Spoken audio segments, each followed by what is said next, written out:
On fait à présent le point justement sur la démission de Gérard Collomb à Paris où nous attend l'analyste politique Moustapha Tossa. Bonsoir Moustapha. Bonsoir madame. Alors Gérard Collomb a remis hier après-midi sa démission pour la deuxième fois en 48 heures seulement. Le chef de l'État l'a accepté en soirée.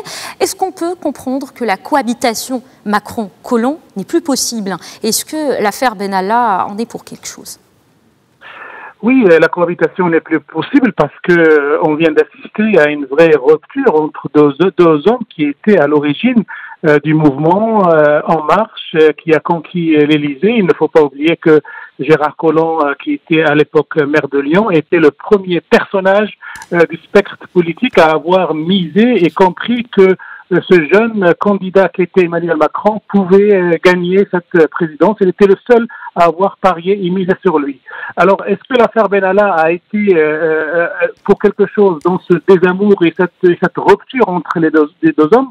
Oui, effectivement, elle a joué comme révélatrice de ce désaccord entre les deux hommes. Depuis, Gérard Collomb, alors ministre de l'Intérieur, s'est penché dans la presse pour critiquer le peu d'humilité que montre Emmanuel Macron, pour critiquer sa solitude et son isolement face au pouvoir et pour critiquer même sa gestion des dossiers sociaux et politiques. Donc il y avait une vraie rupture et ça s'est terminé, ça s'est couronné par une démission à plusieurs niveaux. D'abord, il annonce qu'il va quitter son poste en mai 2019 après les municipales, puis il annonce qu'il donne sa démission à Emmanuel Macron qui la refuse, et puis il annonce qu'il réitère et maintient sa démission, ce qui a donné lieu à quelque chose de ce que l'opposition a appelé de rocambolesque, de guignolesque, un homme qui veut partir et qui a été retenu jusqu'au bout par Emmanuel Macron. Alors, Édouard Philippe prend en charge aujourd'hui le ministère stratégique de l'Intérieur par intérim.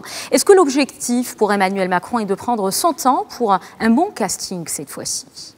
Oui, il faut dire aussi que cette passation de pouvoir aujourd'hui entre Édouard Philippe, Premier ministre, et Gérard Collomb, ministre de l'Intérieur démissionnaire, a été glaciale, froide, et on avait vu Gérard Collomb qui exprimait toute son amertume à travers des critiques sur les quartiers difficiles aux prises des narcotrafiquants, de l'islamisme radical. Et on a vu un Premier ministre, Édouard Philippe, qui était très tendu et qui ne pouvait même pas regarder Gérard Collomb. Donc il y a là une vraie tension entre les deux hommes. De là à penser que Emmanuel Macron doit prendre son temps pour trouver la perle rare, pour occuper le poste régalien et très important de ministre de l'Intérieur, oui, effectivement, il doit le prendre parce que c'est un poste très important qui nécessite une personnalité politique qui a de l'autorité, qui a de la crédibilité, et ça ne court pas les rues dans la Macronie actuelle. On a des noms qui circulent comme Gérald Darmanin, le ministre des Comptes publics,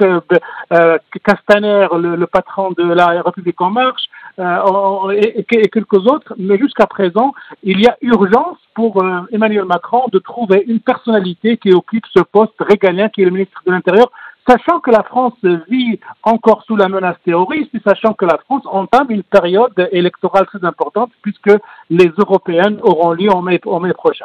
Alors Moustapha, maintenant on sait que les démissions se succèdent au sein du gouvernement français. Est-ce qu'on peut parler aujourd'hui d'une crise politique justement au sein d'un gouvernement très fragilisé? Oui, c'est une crise politique, c'est vraiment le titre qui occupe actuellement les grandes émissions de débat télévisées et la grande presse nationale française. On ne parle que de crise politique, de crise de gouvernance, de crise de la Macronie. Et on reproche à Emmanuel Macron de ne pas avoir pu gérer Nicolas Hulot, ministre de l'écologie, quand il a fait son éclatante et sa spectaculaire démission sur France Inter.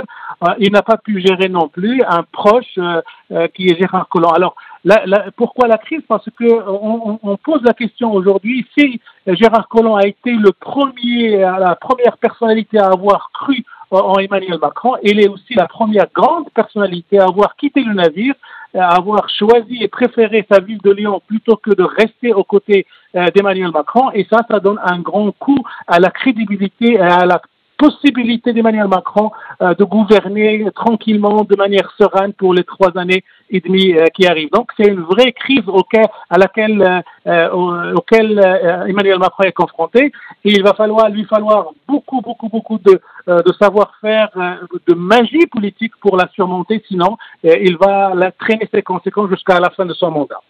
Merci beaucoup Moustapha Tossa pour cet éclairage en direct depuis Paris.